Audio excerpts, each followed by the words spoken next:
7 ways to better your morning routine. Starting your morning off with the wrong tone can really put a negative spin on the rest of your day. For the last 12 months, my morning routine has been a complete mess. I went from enjoying a cup of coffee and a good breakfast to running out the door and doing my makeup in the car on the way to work. If you are like me, your morning routine consists of snoozing your alarm 5 times, staring at your closet for 15 minutes trying to figure out what to wear, and then throwing your packed lunch into a bag as you run out the door later than desired. The stress I put my mind through first thing in the morning often leaves me feeling a little more moody and a little less friendly. What has been my excuse? I'm too busy. I'm too tired. I didn't sleep well. There are valid reasons to snooze and feel moody, but they all point at one thing: a lack in priority setting and organization.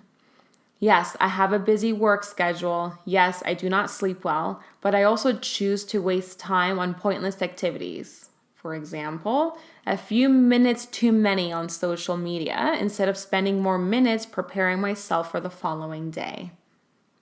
My favorite part of days off or being home alone is the freedom I have to complete activities at my own pace. I love waking up rested, not feeling rushed, and relaxing with a warm drink or smoothie before I start house chores and run errands. These types of mornings do not come by often, but when they do, they leave me feeling refreshed and stable. I sometimes find myself wishing every morning was that relaxed, and lately I have desired that more than ever. So guess what I did last week? I made a change. Actually, I made several changes. Are you desiring a less stressful morning routine? Keep on reading the tips below. Number 1, put the phone down. And disclaimer, I am still working on this one. 5 minutes of Instagram leads to an hour on YouTube. I get it. The little handheld device is sneaky and addictive. When I get rid of the blue hue hurting my eyes, I put the nighttime filter on instead of putting the phone down. If I lay in bed and do not fall asleep within 10 minutes, I grab my phone again to keep occupied. It is an ugly cycle. The same happens when I wake up. I grab my phone to check messages or the weather or social media before I am even 100% awake. Not picking up the phone at first craving will allow your mind to focus on the task at hand and feel more present. Number 2, pick your outfit the night before. I am so indecisive when it comes to my outfits. I miss the days when the hardest decision was what color of scrubs I would wear. I have a bit of flexibility with my outfit choices in my current position, and this wee freedom is giving me a run for my sanity. I want to look casual, but be professional. I want to be able to move, but not look too sporty. I want to keep warm, but not be too bulky with layers. I want to be in office attire, but be comfortable on my feet all day. I kid you not, there have been mornings where my closet floor becomes a sea of clothing as I try on outfit after outfit. I know. I now begin to visualize the outfit for the next day as I'm getting ready for bed. It is not the perfect solution. My goal is to put the complete outfit aside, but it has sped up my morning routine and kept my closet floor pretty clean. Number 3, pack your lunch. This is something Anthony and I are really good at most days. When we cook dinner, we make enough food for 4 meals so that we have lunch ready and packed the following day. This fall, I had 4 days where I would work additional evening shifts, so I would go to work with 2 packed meals and a snack.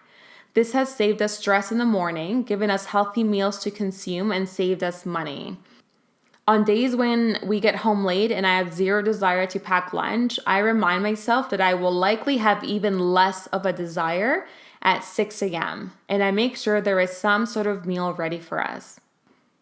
Okay, fine. It's not always me. Sometimes I use the excuse that I've worked long hours and I'm exhausted and I make Anth pack us lunch. But it's acceptable because he loves cooking. And you know what? It gives him freedom in the kitchen. Number 4, the 30-minute exchange. The exchange mainly looks at what time you go to bed and at what time you wake up. If you know you need 7 hours of sleep to feel rested and are planning to wake up 30 minutes earlier, then you would also have to go to bed 30 minutes earlier. I already tend to go to bed early, and I have a suspicion I function better with 6 hours of sleep versus 8. So my focus has been my wake up time. My original goal was to wake up 30 minutes earlier than I normally do, but I took a leap and I decided to make it 60 minutes. I have been waking up at 4:45 a.m. for 6 days, and I must admit I am so happy with the change. The extra hour gives me time to do stretches for 20 minutes or a quick workout, have got time, do my hair and makeup at home, and feel relaxed the whole way through. Perhaps 4:45 a.m. is crazy for you to consider. I know, it sounds wild. Pick a time frame, 20 minutes, 30 minutes, or 60 minutes that is manageable for you and give it a try. It is also a good idea to know what activities you want to get done in this time. For example, for me, it was a workout and got time. This way, snoozing is a little harder, which leads to my next point. Number 5, say goodbye to the snooze button. Stop snoozing. I know that button is very tempting, but I have full faith that your will for a good morning is stronger than the button's will to keep you in bed. Snoozing helps no one. 10 more minutes of sleep really feels like a minute, so our hope to be more refreshed and rested by the time the alarm rings again is quite unrealistic.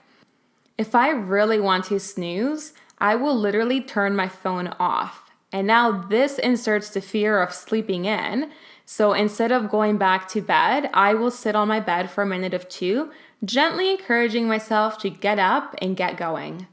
Snoozing makes us late, late makes us stressed, stressed makes us unfriendly, less cautious at work, and even sick. So really, snoozing is evil. However, if you cannot live without a snooze or two, set your alarm 10 minutes earlier. This way you can hit snooze once and still be on time. Number 6, practice gratefulness and positive thinking.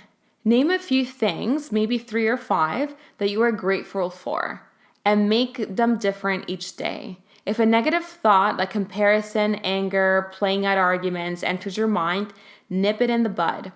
Research studies have found that being grateful leads us to become more enthusiastic, determined, and optimistic. Those character traits are the very thing we need to overcome obstacles in our job and get through our day without feeling completely defeated or bitter. Each morning, reflect on what you would like to achieve that day and spend time encouraging yourself and being thankful. You can succeed. Bad days will happen, people will be rude and irritating, but only you have control of how your mind approaches these situations. Other benefits of gratitude include decrease in depression and anxiety, an increase in satisfaction with life, and even better sleep. If you come home from a stressful or discouraging day at work, spend a few minutes reflecting on a few things that you are grateful for that have occurred during your day or shift. And number 7, the armor of God, Ephesians 6:10-18. By far the number one tip I can offer you, and disclaimer, I too need to be a bit more active with this one. When my sisters and I were younger, we wrote out this passage in multiple colors and taped it to our bathroom door. Every morning it was meant to be a reminder to put on the armor of God as we headed into our day. I believe in heaven and I believe in hell. I believe the devil wants to stomp around our lives, destroying whatever he can get his little hands on, and in order to suppress our joy and purpose, he will do what it takes. The best way to combat that is by allowing God to step into our lives and give us the spiritual protection we cannot attain on our own. Christian or not, if interested, I challenge you to speak these verses over yourself every day for the next week and see what a difference it makes in your life. Again, the verses are Ephesians chapter 6, verses 10-18. Did you find these tips helpful? Do you have tips that have helped you have a smoother morning? Did you try Ephesians 10-18 and did it make a difference in your week? Share your thoughts below. With love, Ashley.